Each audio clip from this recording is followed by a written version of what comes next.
મહુવા મુસ્લિમ સમાજ દ્વારા જમ્મુ કાશ્મીરમાં જે આતંકવાદીઓ દ્વારા હુમલો કરવામાં આવ્યો છે તેને સખત શબ્દોમાં વખોડી કાઢી મહુવા પ્રાંત અધિકારીને આવેદનપત્ર પાઠવી આતંકવાદીઓને ઝડપથી સજા મળે તેવી કાર્યવાહી માટેની માંગ કરી હતી। જમ્મુ કાશ્મીરના પહેલગામમાં જે આતંકવાદીઓ દ્વારા પ્રવાસીઓ ઉપર ગોળીબાર કરી અનેક પ્રવાસીઓને મોતને ઘાટ ઉતાર્યા છે, જેના ઘેરા પડઘા સમગ્ર દેશમાં પડતા લોકોમાં ભારે રોષ જોવા મળી રહ્યો છે। ત્યારે હિન્દુ સમાજ સાથે સાથે મુસ્લિમ સમાજ દ્વારા પણ આતંકવાદીઓને નેસ્તનાબૂદ કરવામાં આવે તેવી માંગ ઉઠવા પામી હતી અને આતંકવાદીઓ સામે કડક કાર્યવાહી કરવા માટેની માંગ ઉઠી છે। ત્યારે મહુવા મુસ્લિમ સમાજ દ્વારા મહુવા પ્રાંત અધિકારીને આવેદનપત્ર પાઠવી પોતાનો રોષ વ્યક્ત કર્યો હતો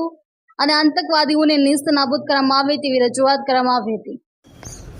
આજરોજ મહુવા સેવા સદન ખાતે પહેલગામની અંદર જે હિચકારું કૃત્ય કરવામાં આવેલું છે તેના અનુસંધાને સમસ્ત મુસ્લિમ સમાજ, મહુવા અહેલે સુન્નતુલ જમાત, જમીયતે ઉલમાએ હિન્દ ને મહુવાના હરેક મુસ્લિમ સમાજના પ્રમુખો ને આગેવાનો આજે રોજ સેવા સદન ખાતે મૃતકોને શ્રદ્ધાંજલિ અર્પણ કરે છે અને જ્યાં હિચકારું કૃત્ય કરનાર આતંકવાદીઓને કડકમાં કડક સજા આપે સરકાર, એને માટે અમે આવેદનપત્ર સરકારને આપ્યું છે ને કે આવા કૃત્યને ક્યારેય માફ ન કરાય, તો આની અંદર જે કોઈ આની અંદર સમાયેલા હોય સરકાર એને તાત્કાલિક પકડે અને કડકમાં કડક સજા કરે।